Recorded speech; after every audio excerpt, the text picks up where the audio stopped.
So obviously when we get into meditation, we want to be able to cultivate states of deep peace, equanimity. We want to find states of stillness and also gain insight over the nature of ourselves. And what's beautiful about meditation as well is if we keep going, it can actually lead us to spiritual awakening, which is another great side of the coin there. One of the biggest blocks, obviously, to meditation is how we understand and how we relate to our nervous system.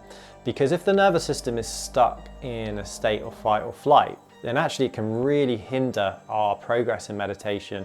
And really what can happen is meditation is essentially just a way to put a band-aid over an over-rev nervous system. If we look at why people get into meditation a lot of the time, and I can speak that this was the case for myself as well. I got into meditation because my nervous system, was over-revved and stressed, and I was full of like fearful thoughts and anxiety, and I wanted to find a way to cure that. And I thought, well, meditation might be the answer, but actually I needed to look at it from a more holistic standpoint, and really what I needed to do was gain a deeper, more broader understanding of my nervous system and how I personally can actually calm the nervous system down, then add meditation on top of it.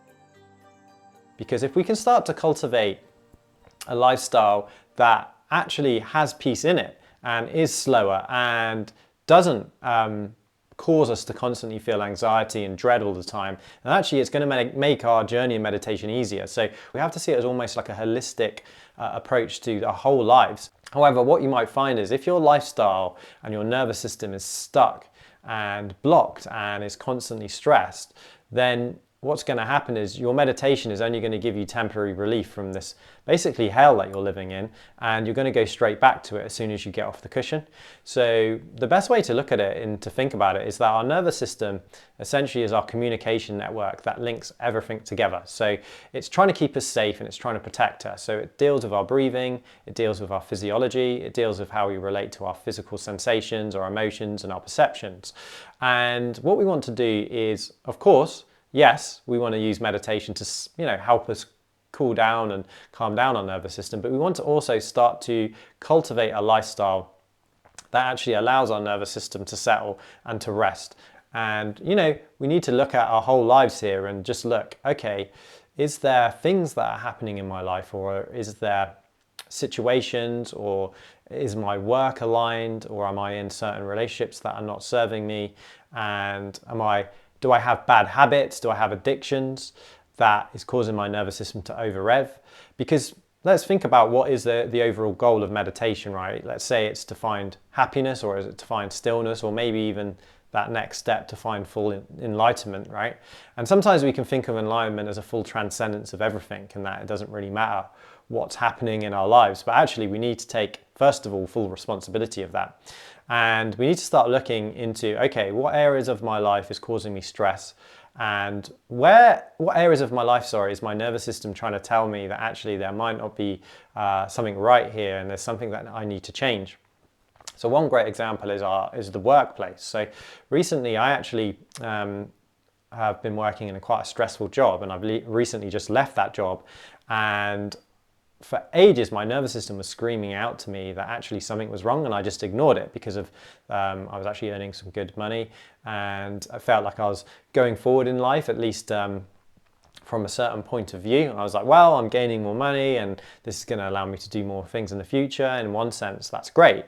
However, my nervous system was constantly screaming at me, going like, come on, this isn't right. You need to change your lifestyle here. There's a big part of your life here that's a problem. And I was completely misaligned as well with what I was doing. So obviously, even just doing meditation in the evenings, it just wasn't helping. And of course, yeah, I was feeling peaceful when I was sitting on the cushion, but as soon as I woke up the next day, it was back to that dread feeling of going into work, into an environment that I didn't feel aligned with. So as soon as I changed that up, boom, my meditation improved, and I'm able now to cultivate a more peaceful and mindful lifestyle. So that's definitely one area to look at, is like our workplace. But like I say, it's going to be individual.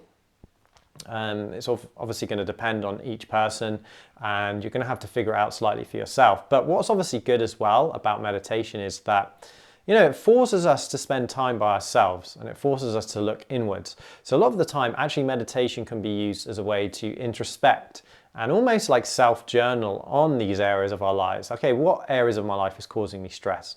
And is it beyond something that meditation can fix? Maybe it might be something that's happened to us in our past. It might be stuck trauma in the body, and that's causing us to, feel stressed all the time. Something like traumatic happened to us. So then we're going to have to go out and seek professional help elsewhere, like people that are experts in bringing out trauma and allowing you to heal it that way. Or it could just be the modern lifestyle, constantly having to check our phones, constantly being at a computer all day, just consuming loads and loads of different information 24/7. That in and of itself is a nervous system stressor for sure. And I think as time develops and we keep going down the path we're on, and we keep living in a way that's constantly overstimulated, and our dopamine receptors are constantly depleted, we're definitely going to find ourselves, or find our nervous systems constantly stuck and over-revved and stressed. And I think that's something to be mindful of. It's just like, how much content am I consuming? How much